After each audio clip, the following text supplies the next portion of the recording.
Hi everyone, I'm adding this disclaimer here to hopefully address some potential questions.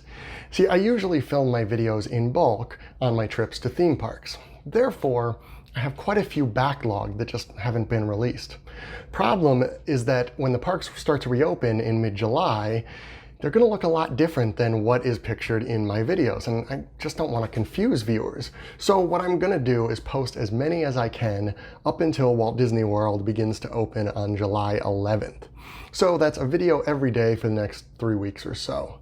Once the park reopens, we'll work on showing you what they look like in real time. But for now, enjoy this walk through the parks of 2019. Hi everybody, Brian here, and I am at Disney's All-Star Movies Resort here in Walt Disney World in sunny and sweaty Orlando, Florida. I am starting out in front of the hotel here. This is where you would drive in or be dropped off if you were coming Disney Magical Express. The other buses that you would take from the parks are right over there, actually, so it's pretty close to where you would be dropped off if you were just coming from a park as well. But I am just gonna walk around and show you. Now, this one might take a few minutes because this is a spread out resort. So let's go into the lobby area first here. Now, this front door here is where you would go if you were checking in. You know, I'm going to flip you around for a few minutes because it's just easier. There's a lot of people in there. I like to have the little red carpet there because it is movies. There is check-in, concierge. Like I said, it is busy. Value resorts are always just busy. There is the kid waiting area, and while you are checking in, kids can sit in that mini movie theater there and watch some movies. Being all-star movies, of course, they have photos from some famous movies up there, Star Wars and some other stuff. Tom Hanks makes 2 appearances just on that wall. That's pretty impressive. Here is the All-Star Movies Hall of Fame that can get switched out. The other one over there is funnier because there's just nothing on it. This is Donald's double feature. This is the gift shop here. One thing value resorts do have is pretty big, thorough gift shops. No points for guessing what season it is that I'm filming this, I guess. A lot of just Walt Disney World merch, though. I don't know that you can buy anything that says All-Star Movies on it. And maybe they tested it and it didn't test well, but that's not uncommon. Even some of the deluxe resorts just plain don't have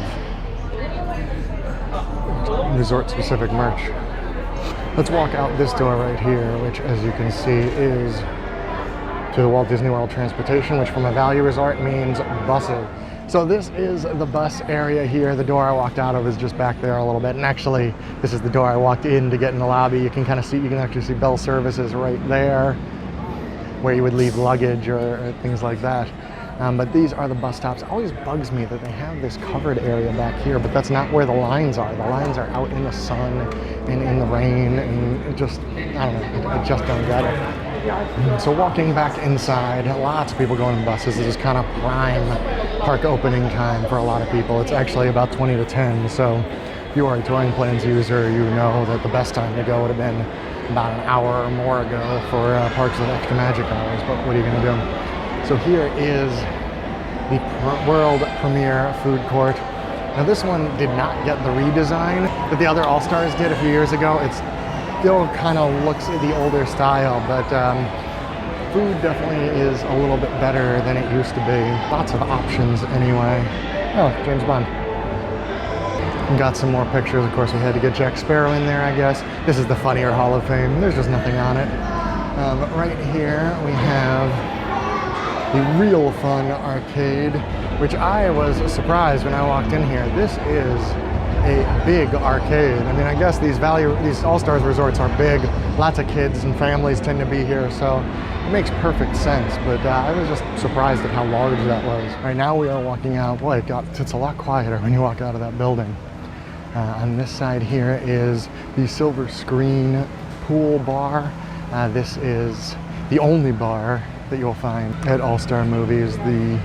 They just don't really put bars in these values. Now I'm gonna start all the way on this end. We're gonna start with the Toy Story area and work our way across. from there. Actually, before we get there, I'm still next to the food court here, but this is something I did not know existed until I was planning this out, looking at the map. I know, hard to believe I planned these, right? This is the real spot, which is just kind of tucked over here, and it's just this little shaded, fanned gazebo area. I guess obviously they show movies here. There's the movie lineup. Today is Thursday, so it is, oh my gosh, it's Hocus Pocus. Angela Dahlgren will be furious that I'm not staying to watch that. But I guess this must be where they do the movie Under the Stars things here. There's a screen that folds down. I did not know that, but that they actually have like chairs and stuff here. This is interesting. Did not know this existed here. And now we are getting over to the Toy Story area. You can see RC just in the middle of the road. Good climb on thing photo there.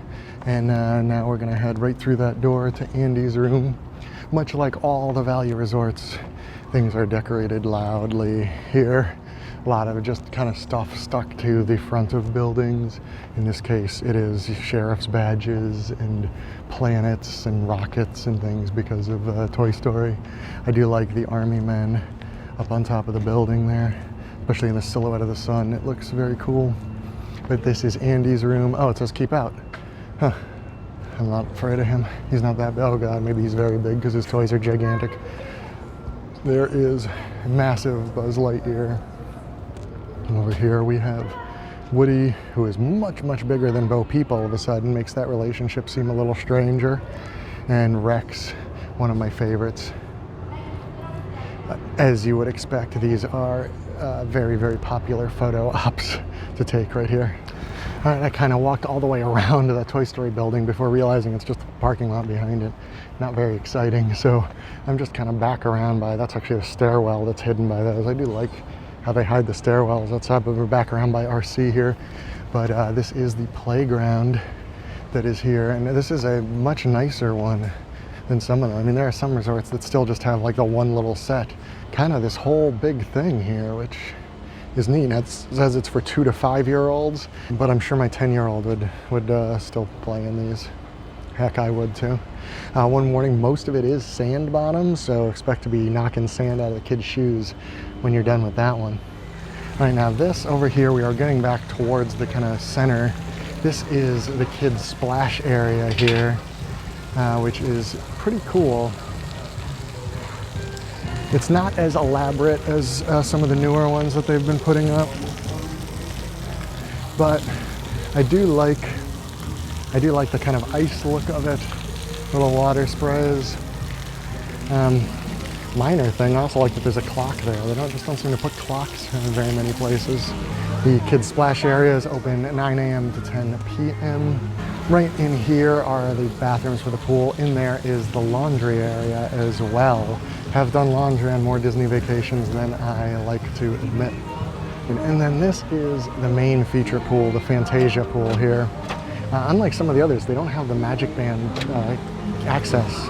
I am staying here, so it wouldn't have been a problem, but just find it odd because almost all of them seem to have that now.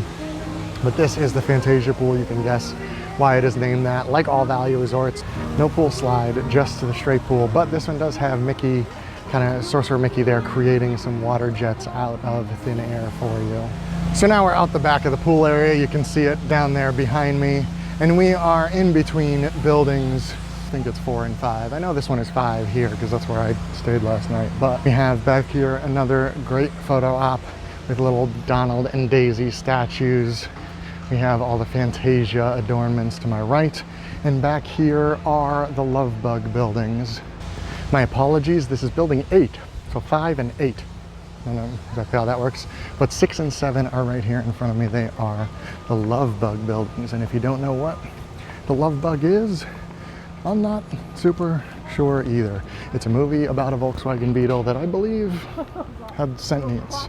Not the most current reference you're going to see. Like, they might as well do like a computer wore tennis shoes, or actually, you know what? They should just do a whole Kurt Russell resort. One section is, you know, old Kurt Russell, or young Kurt Russell, I suppose, and the computer wore tennis shoes, all the way up to like Ego in Guardians of the Galaxy, which they own. I think that Fox is even a distributor for Big Trouble in Little China, and I would 100% stay in a Big Trouble in Little China section. But anyway, we have Lovebug, so there's that. I mean, I guess it's a good photo spot, except that I mean, I'm 40 and I barely know what the Lovebug is. I have a feeling my kids might not even know what a Volkswagen Beetle is, at least not one that looks like that. So yeah, I don't know.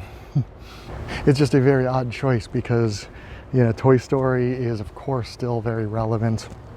Fantasia, maybe not as much, but at least has Mickey Mouse. You know, the Sorcerer Mickey hat is known in the parks. And this one, and there's another one that is a little dated, I would say. Not quite Lovebug dated, but we'll get there. Okay, so now I am heading into the 101 Dalmatians area. There's the pool again back there. Food court lobby building is right there. I just kind of circled back around. Now, 101 Dalmatians, again, not the most contemporary reference, but the animated movies do seem to have a much longer lifespan. And they're dogs. I mean, you know, even if kids don't exactly know who Pongo and Perdita are, they know that they're big giant dogs. There's Perdita on that side, Pongo over there, and yes, even I am surprised that I remembered the names of them. It has been a very long time since I have seen 101 Dalmatians, and over here might be my favorite photo op in the whole resort. It is that little guy watching the TV. TV, of course, is empty, so you or your kids or you could go in there and get your picture taken as if the puppy is just enraptured by your presence, which sounds nice. Through the 101 Dalmatians sections, which are buildings 1 and 4, by the way, you come to the final section, which is the other one that seems a little dated, and that is the Mighty Ducks. Now, I love the Mighty Ducks movies, at least the first one. I haven't seen 2 and 3, in fact, I haven't seen 1 in a very long time, but I'm not sure this lived on as much as Disney maybe hopes it did, but the pool is very cool. This is where the other pool here is. It is, of course, the Duck Pond pool, as you can see right there, and it is hockey themed. This pool has different hours than the other one. It is 10 a.m. to 10 p.m., so this does not open quite as early, but it is also not very busy. I mean, at the moment there is nobody in this thing. Okay, there's one girl over there, but they have hockey goalie Goofy over here with this very large goal that seems almost impossible to stop shots in. So good luck, Goofy. But another great photo op here at the resort in front of Goofy and his giant goal. And I gotta say, those duck masks are kind of cool. And that's it. That is my resort tour. I'm ending down here by buildings 2 and 3, the Mighty Ducks, with this angry looking duck mask behind me. I do like those. But thank you for following along, and we're excellent to each other.